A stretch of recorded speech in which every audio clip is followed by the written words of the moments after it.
pelajaran kedua, masih tentang manusia.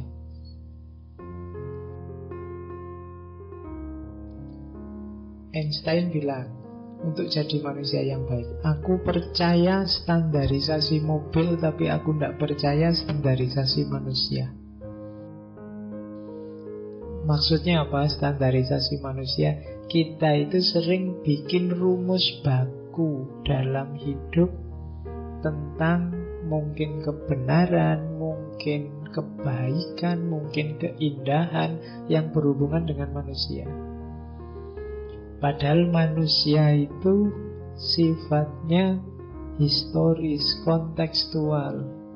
Kadang-kadang baik di sana tidak cocok kalau itu diterapkan di sini. Kadang-kadang bagus, benar di sini, kalau diterapkan di sana tidak nyambung. Padahal banyak orang inginnya menstandarkan apapun. Katanya Einstein, loh kalau mobil distandarkan tidak apa-apa, tapi kalau manusia jangan distandarkan. Kalau distandarkan tanpa ada pengecualian, jadinya tidak manusiawi. Jadi kalau standarisasi mobil oke, tapi kalau standarisasi manusia janganlah. Justru manusia kalau distandarkan nanti tidak berkembang. Beri dia kebebasan biar kreatif, biar berkembang. Jadi pelajaran selanjutnya tentang manusia, hati-hati dengan standarisasi, dengan rumus-rumus yang kita bikin tentang manusia. Kalau orang baik, ini. Kalau orang tidak kayak gini, dia tidak baik. Itu namanya standarisasi. Bukan berarti keliru, tapi begitu distandarkan, jadinya tidak luas. Sementara hidup ini dinamis. Jadi hati-hati dengan standar-standar yang kamu patok. Bukan berarti jangan bikin standar, tapi bikin standar yang tidak kaku, tidak kayak barang. Kalau kayak mobil sih gampang di standar, tapi kalau manusia ya jangan. Paling tidak ada jalan-jalan alternatif, jalan bobolannya. Karena situasi bisa macam-macam. Dari Einstein juga ada pelajaran tentang manusia, bahwa kebahagiaan kita, harkat dan martabat kita tidak cukup hanya dengan pengetahuan dan keterampilan. Itu pelajaran dari Einstein. Jangan lupa bahwa pengetahuan dan keterampilan saja tidak akan membawa manusia ke dalam kehidupan bahagia dan bermartabat. Ini penjelasannya kalian pasti sudah ngerti, bahwa kuncinya kebahagiaan, kuncinya kehormatan kita sebagai manusia tidak hanya terletak pada dimensi luar, dimensi materi, dimensi apa yang kita bisa atau apa yang kita tidak bisa. Banyak itu berhubungan dengan batin. Nanti di belakang banyak sekali penjelasannya. Tapi yang pertama-tama diingat ini. Jadi pengetahuan dan keterampilan saja, maksudnya ada kata-kata sajanya ya. Berarti hanya dengan itu masih belum untuk ketemu kebahagiaan dan harkat kemanusiaan. Banyak orang pinter yang justru menjatuhkan derajat kemanusiaannya sendiri. Banyak orang terampil yang hasilnya malah juga merusak. Kadang-kadang kita punya teman orang pintar, tiap hari malah kita sedih, sumpah karena dikritiki terus. Nah, ini kan tidak bisa bahagia. Atau kamu jadi orang pintar, mau apa-apa itu tidak gerak-gerak mikir, lama sekali gimana ya ini. Kalau gini ya, kadang-kadang malah susah kamu. Punya banyak pertimbangan, tidak berani nekat kadang-kadang. Jadi pengetahuan dan keterampilan saja belum, masih butuh banyak prasyarat yang lain. Oke, itu pelajaran jadi manusia selanjutnya.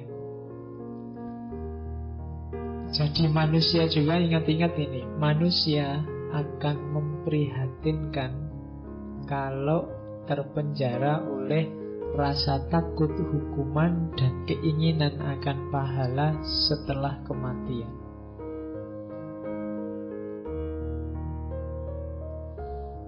Jadi itu mungkin sedikit-sedikit nyindir kita. Jadi maksudnya apa? Fokusnya nanti. Ketika fokusnya nanti setelah mati, banyak orang terus tidak bijak, tidak pinter hidup sekarang. Kenapa tadi pagi ada bom bunuh diri yang dipikir setelah mati? Tidak bijaksana menyikap hidup hari ini. Jadi takut hukuman nanti, ingin pahala nanti. Katanya Einstein, ini jadi sumber keprihatinannya. Orang tidak semangat untuk hidup di dunia dengan baik karena fokusnya nanti setelah dunia.